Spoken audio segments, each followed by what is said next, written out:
In 1587, Sir Walter Raleigh sent 150 men, women, and children to Roanoke Island to colonize the New World. They disappeared, never to be seen or heard from again. It remains one of the unsolved mysteries of early American history. In 1937, their story was told in the nation's first outdoor symphonic drama.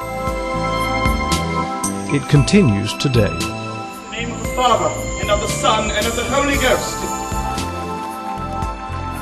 And now to the authority of Governor White. I hear that Sir Walter once said, On this edition of My Heart Will Always Be in Carolina, we'll go backstage at the Waterside Theater.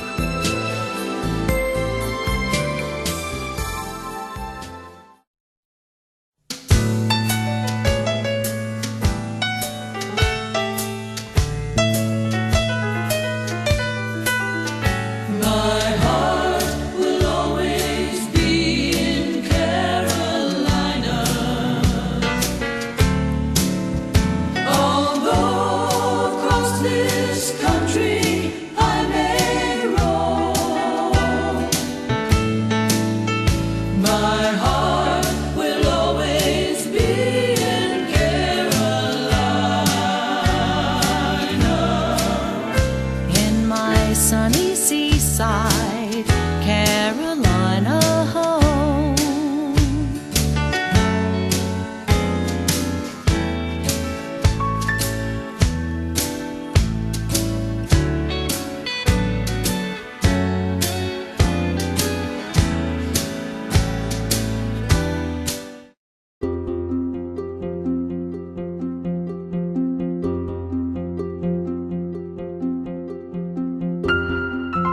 The tradition of telling the story of the lost colony actually started in the early 1920s. The local residents on Roanoke Island would join together to celebrate their history with a pageant, where they would dress in costumes and tell the story of the first English colonist. The tradition continues today. Welcome to Waterside Theater on Roanoke Island, home of America's longest-running outdoor drama, The Lost Colony. And in 1921, there was a lady by the name of Miss Mabel Evans Jones. And Miss Mabel Evans Jones really wanted the state of North Carolina and the nation at large to understand the historical importance of Roanoke Island in the place of its English history. So she actually went and created a film. She actually wrote the script, starred in it, found the funds through the Department of Education to come up with the script of The Lost Colony, and shot the very first silent film in the state of North Carolina, and it was the story of the Lost Colony. And it's an amazing film, still survives today, and it's still celebrated in North Carolina's history of one of the early silent films that were actually shot here in the state. They continue to do the celebrations on a yearly basis here on Roanoke Island. They were fast approaching in 1937 to the anniversary of the Roanoke Voyages. And there was an organization that was formed called the Roanoke Island Memorial Association. And they wanted to have a big celebration for 1937 for the history of the Roanoke Voyages and to really celebrate the history of this area. So they went to a gentleman by the name of Paul Green, and they contracted him to write a play. And what he actually did was he created a whole new art form. He actually formed symphonic drama. And what is symphonic drama? Symphonic drama is blending all the elements of theater together: song, dance, costumes, and spectacle. But what's important about symphonic drama is that where the story's being told, where the show is being produced, that's where history took place. And so Paul Green scripted this script. The celebration was only supposed to run for one season. On July 4th, 1937, they opened to an amazing audience. As a matter of fact, it was so well received that they actually had to do 2 performances of The Lost Colony on that night. I think it was not only that we were producing this play here on Roanoke Island, but also we had the American President Franklin Roosevelt, who actually attended opening night performance. So a lot of people came to see the play, but also a lot of people came to see the President as well. That play ran through the summer, and it was very well received, and this is in the middle of the Depression. We closed for 4 years during World War II. During World War II, the German U-boats were destroying oil tankers and various cargo ships off the coast. And of course, the Outer Banks, along with the rest of the East Coast, devised a plan known as blackout, where they would dim their lights in the evening so that they wouldn't be able to actually see where the coastline was. And of course, an outdoor drama that is supported by lights at night was asked to do the same thing. So we closed for 4 years due to the war, opening back up after the war. Matter of fact, the 1946 season was dedicated to the memory of those who actually went and fought that war.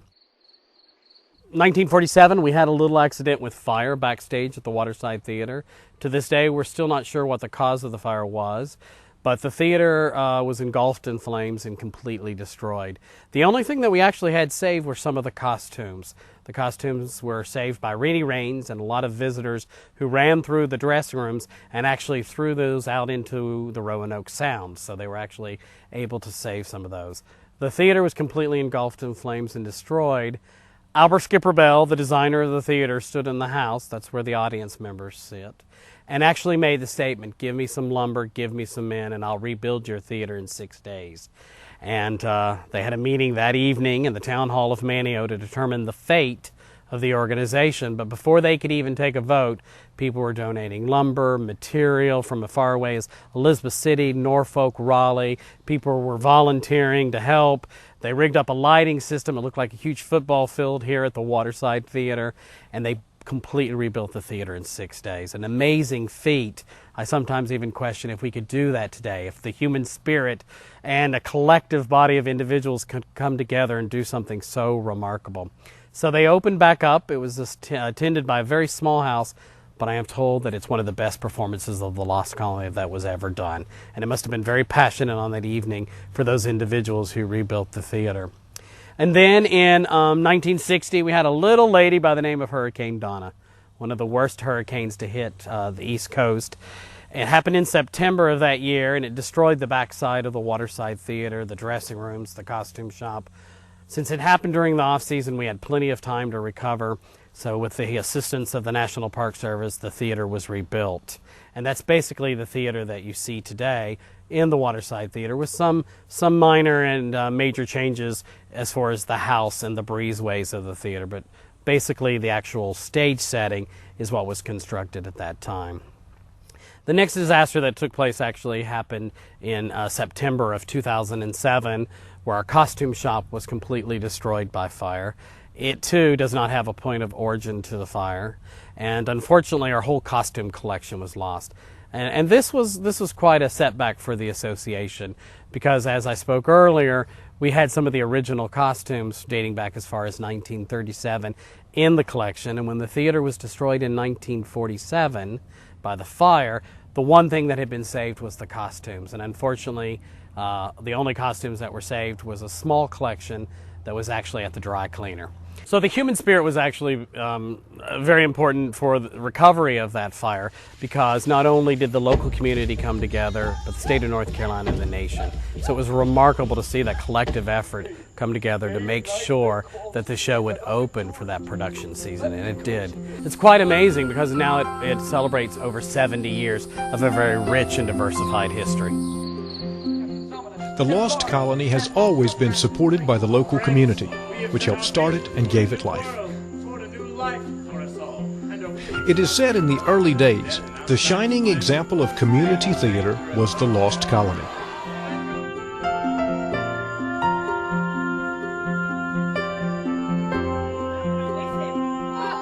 When you look back at over 70 years of history, you'll find the names of some of the same families that are active in the theater today, something the local people are very proud of. Some grew up in the theater. It was certainly a family show. Many families here on Roanoke Island took part. The Ferrens, the Tillets, the Daniels, the Makins, I could go on and on.